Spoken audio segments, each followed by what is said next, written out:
డాక్టర్ని తీసుకొచ్చి వల్లి ఆడుతున్న ప్రెగ్నెంట్ నాటకాన్ని అందరి ముందు బయటపెట్టిన నర్మద, ఊహించని నిర్ణయం తీసుకున్న చందు, షాక్లో రామరాజు. అసలు ఇదంతా ఎలా జరగబోతుందనేది ఈ వీడియోలో తెలుసుకుందాం.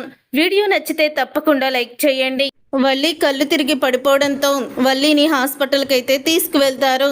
అప్పుడే ధీరజ్ ఫోన్ చేయడంతో వచ్చిన చందు, ఏంట్రా ఎందుకు రమ్మన్నావు అని అడుగుతూ ఉంటే, వల్లి వదిన కళ్ళు తిరిగి పడిపోయిందన్నయ్య, అసలు ఏం జరిగిందో తెలియడం లేదో అయితే చెప్తాడు.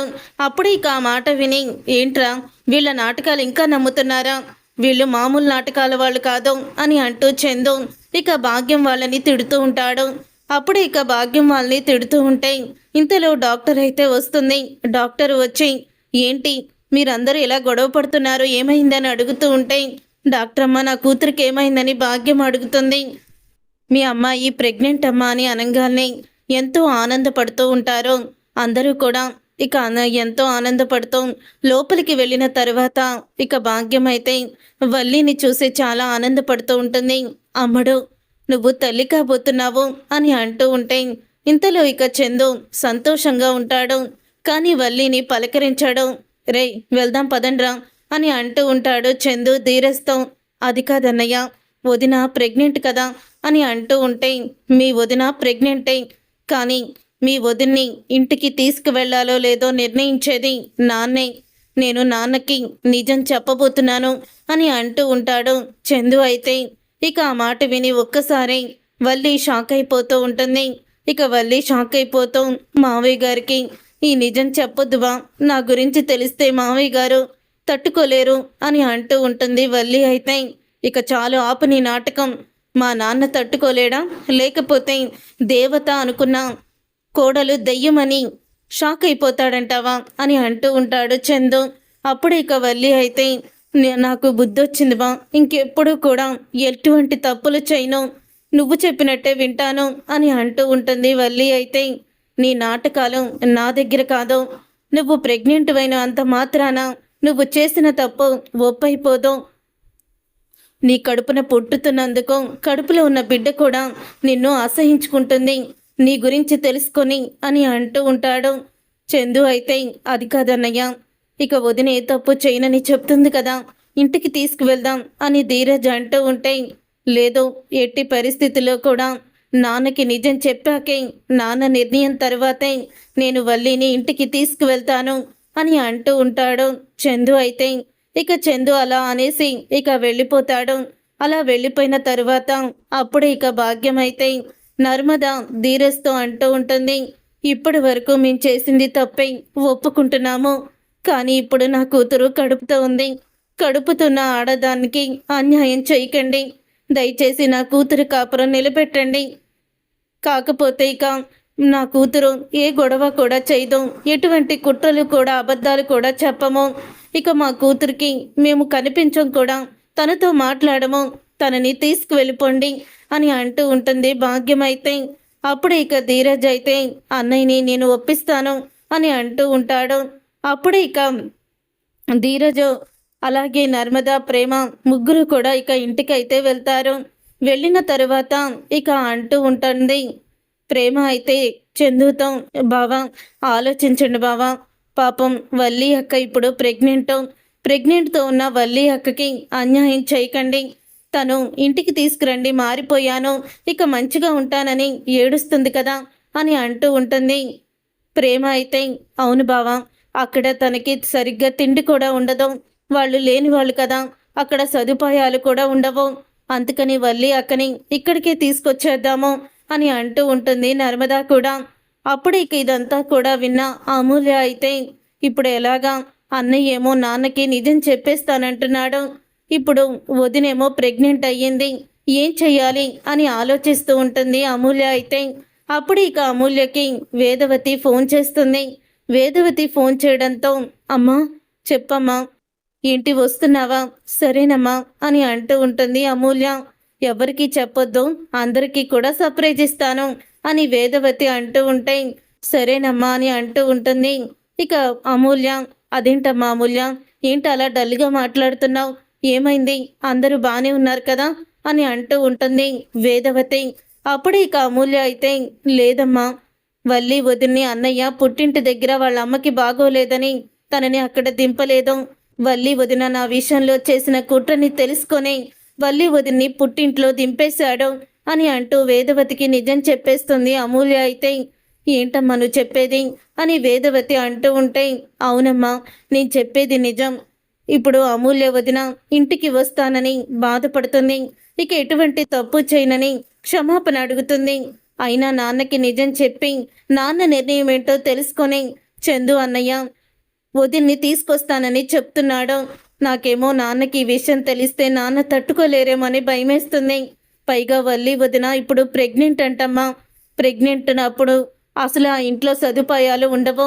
వదినని ఇంటికి తీసుకురావడమే కరెక్టు.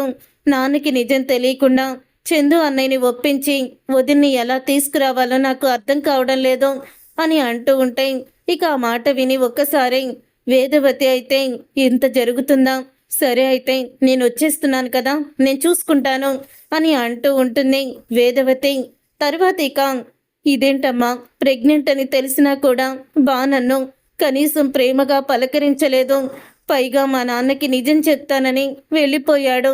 ఇక నాకు చావడం తప్ప వేరే దిక్కు లేదమ్మా అని అంటూ ఉంటుంది వల్లి. అయితే అప్పుడు ఇక వల్లి మాటలకి ఇదంతా నా వల్లే జరిగింది, నేనే నీ కాపురాన్ని కూల్చేశాను అని అంటూ భాగ్యం కూడా బాధపడుతూ ఉంటుంది. మావయ్య గారికి నిజం చెప్పకముందే నేను ప్రెగ్నెంట్ అన్న విషయాన్ని చెప్తాను అని అంటూ ఉంటుంది వల్లి. అప్పుడు ఇక వల్లి మాటలకి భాగ్యం అయితే వద్దే, మళ్ళీ ఇప్పుడు ప్రెగ్నెంట్ అని వంక పెట్టుకొని ఇంటికి వద్దామని అనుకుంటున్నానని అనుకుంటాడు. మీ ఆయన అవసరమంటావా అని అనగానే లేదు నేను చెప్తాను అని అంటూ ఉంటుంది వల్లి. అయితే వద్దమ్మా ఫోన్ చెయ్యొద్దు అని అంటూ ఉంటుంది భాగ్యం. తర్వాత ఇక రామరాజు అయితే ఇంట్లో కూర్చొని ఉంటాడు. అప్పుడు ఇక రామరాజుకి అయితే ఫోన్ వస్తుంది. రామరాజుకి ఫోన్ రావడంతో అవునా అలాగా చాలా సంతోషం, మరి ఇంట్లో ఎవరు నాకు ఈ విషయం చెప్పలేదేంటి అని అనుకుంటూ ఉంటాడు రామరాజు. అప్పుడు ఇక చందు రామరాజుకి నిజం చెప్పడానికి దగ్గరికైతే వస్తాడు. అలా దగ్గరికి వచ్చి రే ఏంట్రా ఇంత మంచి శుభవార్తని నువ్వు ఇంకా నాకు చెప్పలేదేంటి అనుకుంటున్నాను, నాకు చెప్పడానికి వస్తున్నావు కదా, అమ్మాయిని ఎప్పుడు తీసుకొస్తున్నావు కోడల్ని అని అంటూ ఉంటాడు రామరాజు. తను ఇంటికి వచ్చేదో లేదో మీ నిర్ణయం మీదే ఆధారపడి ఉంది నాన్న అని అంటూ ఉంటాడు చందు. అదేంటి పెద్దోడు అలా మాట్లాడుతున్నావు, నా నిర్ణయం ఏంటి, వెళ్ళి వెంటనే తీసుకొచ్చేద్దాము. నా కోడలు ఇంటికి వారసునిస్తుంది, నా పెద్ద కొడుకు తండ్రి కాబోతున్నాడు, ఇంతకన్నా సంతోషమైన సందర్భం ఏముందిరా, అక్కడ వద్దులేరా అన్ని సదుపాయాలుండవు, పాపం కష్టపడుతుంది, ఇక్కడికి తీసుకొచ్చేద్దాము, ఇక్కడే తనకి అన్ని సదుపాయాలు ఉంటాయి అని అంటూ ఉంటాడు రామరాజు.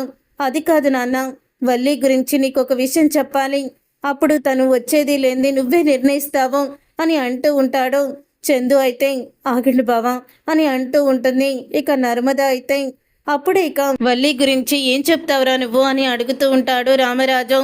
వల్లి గురించి కొన్ని నిజాలు చెప్పాలి నాన్న అని అనగానే ఏంటా నిజాలు చెప్పు అని అడుగుతూ ఉంటాడు రామరాజు. అప్పుడు ఇక వేదవతి నేను చెప్తాను అని అంటూ ఉంటుంది. ఇక వేదవతి రావడంతో అందరూ కూడా వేదవతిని చూసి చాలా ఆనందపడుతూ ఉంటారు. బుజ్జమ్మ అని అంటూ ఉంటాడు రామరాజు సంతోషపడుతూ వేదవతిని చూసి.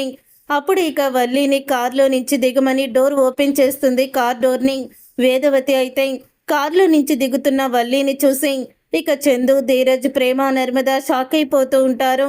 అప్పుడు ఇక వేదవతి అయితే ఇక వల్లిని తీసుకొని లోపలికైతే వస్తుంది. ఓహో రావడమే నీకు ఈ శుభవార్త తెలిసిపోయిందనమాట, కోడల్ని వెంట పెట్టుకొని వచ్చావు అని రామరాజు అంటూ ఉంటాడు. అమ్మ వల్లి, ఈ రోజు నుంచి నువ్వు చాలా జాగ్రత్తగా ఉండాలి, అర్థమవుతుందా, బరువులు ఎత్తకూడదు, చాలాగా పౌష్టికాహారం తినాలి, పుష్టిగా ఉండాలి, అప్పుడే మా మనవడు పుష్టిగా పుడతాడు అని అంటూ ఉంటాడు రామరాజు. అయితే నువ్వు ఈ శుభవార్త ఎప్పుడెప్పుడు చెప్తావని మీ అత్తయ్య నేను కూడా ఎంతగానో ఎదురు చూస్తున్నామమ్మా అని పొగుడుతూ ఉంటాడు. అప్పుడు ఇక చందు అయితే ఆగమ్మా, ఎందుకు వల్లిని ఇంటికి తీసుకొచ్చావు అని అడుగుతూ ఉంటాడు చందు. అప్పుడే ఇక అదేంట్రా అలా మాట్లాడుతున్నావు, తను కడుపుతో ఉంది, అక్కడ ఉండు, అసలు కూడా సేఫ్టీ కాదని తీసుకొచ్చాను అని అంటూ ఉంటుంది వేదవతి. నర్మదా వెళ్ళి హారతి తీసుకురా అని అంటూ ఉంటుంది నర్మదతో.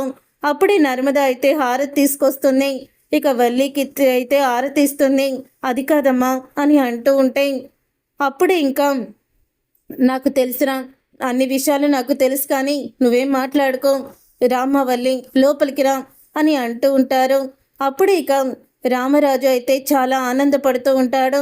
ఇక ఆనందపడుతూ, రే చాలా ఆనందంగా ఉంది, అందరూ కూడా స్వీట్లు తినండి అని, అందరికీ స్వీట్లు తీసుకురారా తిరుపతి అని అంటూ ఉంటాడు రామరాజు. అందరూ అలా సంతోషంగా ఉండడం చూసిన అక్కడే ఉన్న రేవతి అయితే, అంటే ప్రేమ వాళ్ళ అమ్మ అయితే అడుగుతూ ఉంటుంది తిరుపతిని, ఏంటి తిరుపతి, అన్నయ్య వాళ్ళ ఇంట్లో అందరూ ఆనందంగా ఉన్నారు, ఏం జరిగింది అని అడుగుతూ ఉంటే, ఏం జరిగిందంటావేంటి వదినా, మన వల్లి లేదు, తను ప్రెగ్నెంట్ అయ్యింది, మన బావ వాళ్ళ ఇంటికి వారసుడు రాబోతున్నాడు అని అంటూ ఉంటాడు. తిరుపతి అయితే బావ కళ్ళల్లో ఇంత ఆనందాన్ని చూసి చాలా రోజులైంది, ఇప్పుడే ఆనందాన్ని చూస్తున్నాను అని తిరుపతి అయితే చెప్తాడు. ఇదంతా కూడా భద్రావతి అలాగే సేనాపతి ఇద్దరు కూడా వింటారు. వినేసి షాక్ అయిపోతూ, మన ఇంట్లోనేమో మన విశ్వ గురించి బాధపడుతూ ఉంటే ఆ రామరాజుగాడు తన పెద్దోడికి వారసుడు వస్తున్నాడు, ఇంటికి వంశోద్ధారకుడు వస్తున్నాడని ఆనందపడుతున్నాడు, నేను ఈ ఆనందాన్ని చూడలేకపోతున్నాను రా సేన అని అంటూ ఉంటుంది భద్రావతి. అవునక్క, నేను కూడా తట్టుకోలేకపోతున్నాను, నా కొడుకు అక్కడ జైల్లోనేమో బాధపడుతున్నాడు, ఇక్కడ రామరాజు కొడుకు తండ్రి అవుతున్నాడని సంతోషపడుతున్నాడు, వాడిని ఎంత దెబ్బ కొట్టాలన్నా కొట్టలేకపోతున్నాము అని అంటూ ఉంటాడు సేనాపతి. కర్మ అనేది ఒకటి ఉంటుంది, మనం ఎదుటి వారికి ఏదైతే చేస్తామో అదే తిరిగి మనకు వస్తుంది. రామరాజు అన్నయ్యని బాధ పెట్టాలని మీరు చూశారు, అదే బాధ ఇప్పుడు మీరు అనుభవిస్తున్నారు అని అంటూ ఉంటుంది రేవతి అయితే. ఇక ఆ మాట విని సేనాపతి చాలా కోపంగా చూస్తాడు తన భార్య మీద. కోపంగా ఉరుమురుము చూసినా జరిగేది ఇదే అని అంటూ ఉంటుంది. అప్పుడే ఇక సేనాపతి అయితే కోపంతో రగిలిపోతూ ఉంటాడు. తరువాత ఇక వల్లి గదిలోకి వెళ్తుంది, చందు గదిలోకి వెళ్ళిన తర్వాత అప్పుడే ఇక చందు అయితే ఇక బయటికి వెళ్ళిపోతూ ఉంటే, అదేంటి బా, కనీసం తల్లిని కాబోతున్నాను అని తెలిసినా కూడా మాట్లాడటం లేదు అని అంటూ ఉంటే, అప్పుడే ఇక అంటూ ఉంటాడు చందు అయితే, నీలాంటి దాంతో మాట్లాడాలంటేనే అసహ్యం వేస్తుంది, అందుకే మాట్లాడడం లేదు, మా అమ్మ నీకు గురించి తెలియక పాప మా అమ్మ నేను ఇక్కడికి తీసుకొచ్చింది అని అంటూ ఉంటే, అత్తయ్య గారికి తెలుసు అని అంటూ ఉంటుంది వల్లి. ఆ మాట విని షాక్ అయిపోతూ ఉంటాడు చందు అయితే. అప్పుడే ఇక వేదవతి గదిలోకి వస్తుంది. మన కుటుంబానికి ఇంత ద్రోహం చేసి అమూల్య జీవితాన్ని ఇంత నాశనం చేయాలనుకున్నా ఈ దుర్మార్గురాల్ని ఎందుకమ్మా ఇంటికి తీసుకొచ్చావో, నాన్నతో నిజం చెప్పాక నాన్న ఏదో ఒకటి నిర్ణయం తీసుకునేవాడు కదా అని అంటూ ఉంటాడు చందు. రే ఏంట్రా అలా మాట్లాడుతున్నావు, తను ఇప్పుడు ప్రెగ్నెంట్, ఎంత కాదనుకున్నా నీ వంశాంకురాన్ని మన ఇంటి వారసుని కడుపులో మోస్తుంది, అలాంటిది ఎందుకురా ఇంకా బాధ పెడుతున్నావు, తను చేసిన తప్పు తెలుసుకుంది కదా, ఈసారి అలాంటి తప్పు చేస్తే తనకి అతి కఠినమైన ఘోరమైన శిక్ష ఖచ్చితంగా ఉంటుంది అని అంటూ ఉంటుంది వేదవతి అయితే. వేదవతి అలా అన్న తర్వాత అప్పుడే ఇక అంటూ ఉంటాడు చందు అయితే, కుక్కతో ఒక వంకర అన్నట్టు వీళ్ళ బుద్ధులు మారవమ్మా అని చందు అయితే చెప్పి వెళ్ళిపోతాడు.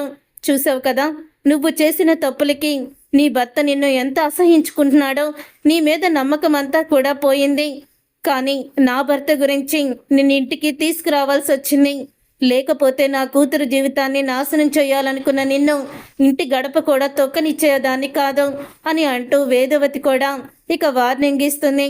ఇంకోసారి ఇంటిని ముక్కలు చెయ్యాలని కానీ, లేకపోతే ఇంట్లో సమస్యలు తీసుకొచ్చి గొడవలు చెయ్యాలని కానీ చూసావంటే ఆ తర్వాత పరిస్థితులు చాలా దారుణంగా ఉంటాయి, గుర్తుపెట్టుకో అని వేదవతి వార్నింగ్ అయితే ఇస్తుంది వల్లికి.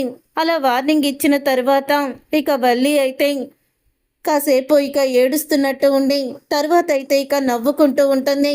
నవ్వుకుంటూ ఉంటూ ఇంట్లోకి అడుగు పెట్టిన తర్వాత మళ్ళీ నన్ను ఎలా బయటికి గెంటేస్తారత్తయ్య, అది నేను చూస్తాను అని అనుకుంటూ ఉంటుంది. వెంటనే అమ్మకి ఫోన్ చెయ్యాలి అని చెప్పి ఇక వల్లి అయితే గదిలోనే ఇక తలుపులు వేసేసుకొని ఇక గదిలోనే ఉండి తనైతే ఫోన్ చేస్తుంది భాగ్యానికి. అమ్ముడు, ఇంటికి వెళ్ళిపోయావా? ఏదైనా గొడవ జరిగిందా? అల్లుడి గారు ఏమన్నారు? నువ్వు ఫోన్ చేస్తావని నీకోసం నేను ఎదురు చూస్తున్నాను అని అంటూ ఉంటుంది భాగ్యం అయితే. ఇక భాగ్యం అన్న మాటలకి అప్పుడే ఇక వల్లి అయితే, ఈ వల్లితో మామూలుగా ఉంటుందా ఏంటి? మన ప్లాన్ పక్కా సక్సెస్ అయిపోయిందమ్మా అని అంటూ ఉంటుంది వల్లి. ఏంటి నువ్వు చెప్పేది? అవును, మనం వేసిన ప్రెగ్నెంట్ ప్లాన్ సక్సెస్ అయిపోయింది.